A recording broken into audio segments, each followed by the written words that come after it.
Kepala Gula Century Resort. Di sini merupakan salah satu tempat di mana kita dapat menjumpai pelbagai jenis spesies flora dan fauna dan juga menjadi tumpuan pelancong sama ada tempatan maupun luar negara. Jom kita terokai.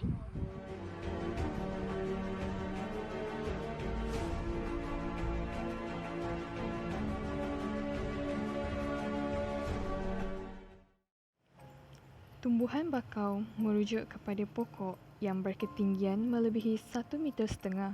Biasanya tumbuh di atas purata aras air laut dalam zon pasang surut di persisiran pantai dan muara antara pertembungan air tawar dan air laut.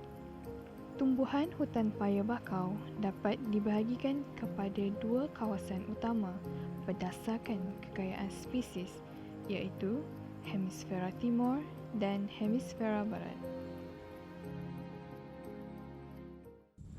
Seperti yang kita dapat lihat, pokok paya bakau di Malaysia ni terdapat 4 spesies, antaranya seperti Avicennia, Sonaragia, Rhizophyra dan juga Bruguiania. Dan kita dapat melihat kepelbagaian spesies paya bakau hanya di Perak dan uniknya di kampung Paya.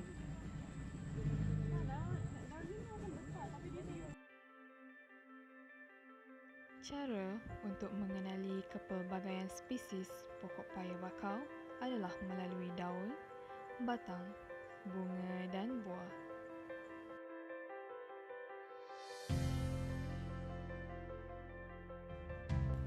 Keunikan ciri yang ada pada pokok bakau adalah benih yang bercambah ketika masih menangkup pada pokok itu, di mana ia dikenali sebagai vivipari. Benih tersebut akan jatuh ke atas tanah lumpur dan kemudian menjadi anak pokok.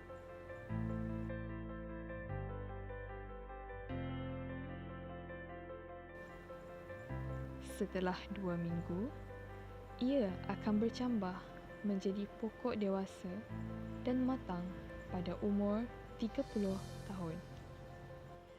Terdapat 3 jenis akar yang utama pada pokok bakau, iaitu akar jangkang yang tumbuh ke bawah dari batang sehingga sampai ke tanah. Seterusnya, akar pensel. Akar ini tumbuh secara menegak dari dalam tanah keluar ke permukaan. Akar lutut merupakan sebahagian akar ini tertanam di dalam tanah, timbul tenggelam seperti bentuk gelombang. Kesemua jenis akar berfungsi sebagai alat pernafasan dan digunakan untuk menyerap mineral serta air.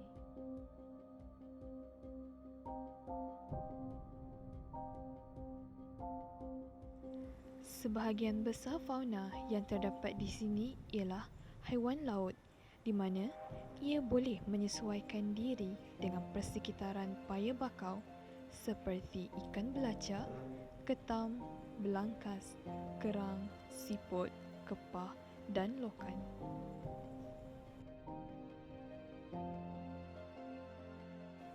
Juga hidupan lain seperti pelbagai jenis burung, serangga, biawak dan monyet.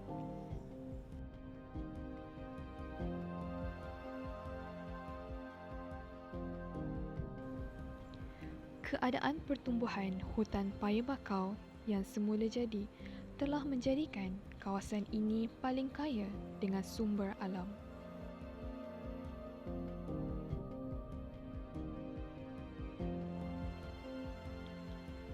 Antaranya ialah pengeluaran arang kayu yang digunakan sebagai bahan bakar. Selain itu, arang kayu juga turut menghasilkan produk kosmetik, ubat-ubatan dan sebagainya. Produk ini telah menembusi pasaran antarabangsa melalui pengeksportan ke negara Jepun dan Korea. Selain itu, sumber pendapatan penduduk setempat turut diperoleh melalui kegiatan perikanan seperti menangkap udang, kepah, ketam dan lain-lain.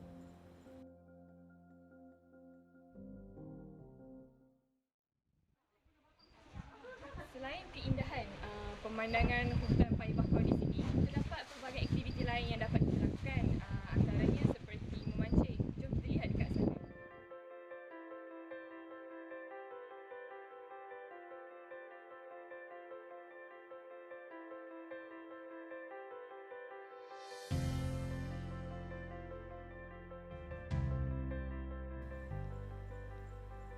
Hutan Paya Bakau juga turut memainkan peranan yang penting sebagai sempadan sebahagian hadapan pantai dan bertindak sebagai benteng pertahanan pantai yang amat berkesan.